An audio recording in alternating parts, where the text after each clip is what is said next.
ವಿಷಯ ಮುಟ್ಸಿದ್ದೀನಿ ಸರ್ ಹತ್ರ. ಆದರೆ ಸರ್ ಹತ್ರ ಹೋಗ್ತಿದ್ರು, ಅವ್ರ ಪರ್ಸನಲ್ ಮ್ಯಾನೇಜರ್ ಹತ್ರನೂ ಕೇಳಿದೆ. ಆಲ್ ದ ಬೆಸ್ಟ್ ಅಂತ ಹೇಳೋ ಥರ ಇತ್ತು. ಆಮೇಲೆ ಎಲ್ಲ ಕಡೆನೂ ಅಪ್ರೋಚ್ ಮಾಡಿದ್ದೀನಿ. ಯಾರು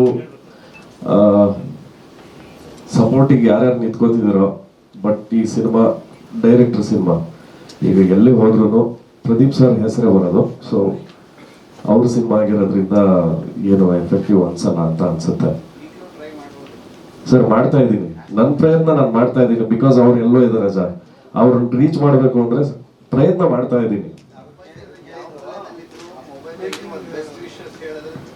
ಕೇಳ್ತಾ ಇದ್ದೀನಿ ಸರ್, ಅದೇ ರಿಕ್ವೆಸ್ಟ್ ಮಾಡ್ತಾ ಇದ್ದೀನಿ. ನಿಮ್ಮ ಮೀಡಿಯಾ ಮುಖಾಂತರದಿಂದನೂ ಅವ್ರಿಗೆ ಏನಾದ್ರು ರೀಚ್ ಆಗೋ ಥರ ಆದರೆ ದಯಮಾಡಿ ಕೇಳ್ಕೊತಾ ಇದ್ದೀನಿ. ಅವ್ರಿಗೆ ಫೋನ್ ಮಾಡಿದ್ದೆ ಕೂಡ. ಇವಾಗ ನಿಮ್ ಸಪೋರ್ಟ್ ಮಾತ್ರ ತುಂಬಾ ಇಂಪಾರ್ಟೆಂಟ್ ಸರ್. ದಯವಿಟ್ಟು ರಿಕ್ವೆಸ್ಟ್ ಮಾಡ್ತಾ ಇದೀವಿ. ಅದೇ ಈಗ ಆ ಡೇರಿಂಗ್ ಮಾಡ್ಬೇಕಿತ್ತು.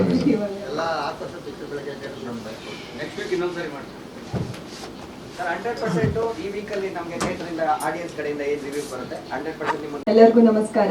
ಮೇಡಮ್ ಹೇಳ್ದಂಗೆ ನಂದಿನಿ ಅಂತ ಈ ಸಿನಿಮಾದಲ್ಲಿ ಕ್ಯಾರೆಕ್ಟರ್ ನಾನು ಪ್ಲೇ ಮಾಡ್ತಾ ಇದ್ದೀನಿ. ನಂದಿನಿ ಕ್ಯಾರೆಕ್ಟರ್ ಫಸ್ಟ್ ಹೋಮ್ಲಿ ಅಂತಾನೆ ಹೋಗುತ್ತೆ.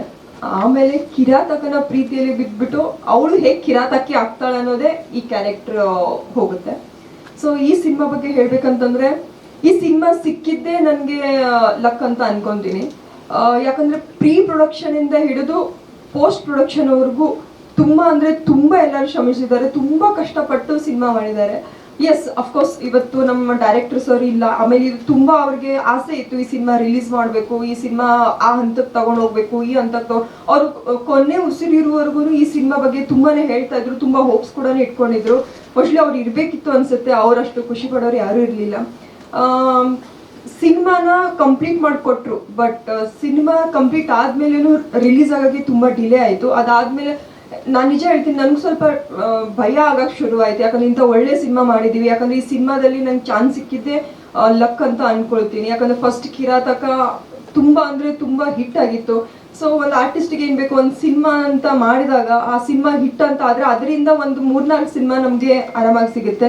ಸೊ ಅದಕ್ಕೋಸ್ಕರ ನಾನು ಕಿರಾತಕ 2ನ ಒಪ್ಕೊಂಡು, ಆಮೇಲೆ ಒಳ್ಳೆ ಪ್ರೊಡಕ್ಷನ್ ಹೌಸ್ ಅನ್ನ ಇಟ್ಕೊಂಡು ಮಾಡಿರೋದು ಸರ್. ಆಮೇಲೆ ಸರ್ ಪ್ರೊಡಕ್ಷನ್ ಹೌಸ್ ಅಲ್ಲಿ ನಾನು ವರ್ಕ್ ಮಾಡಿದ್ದು.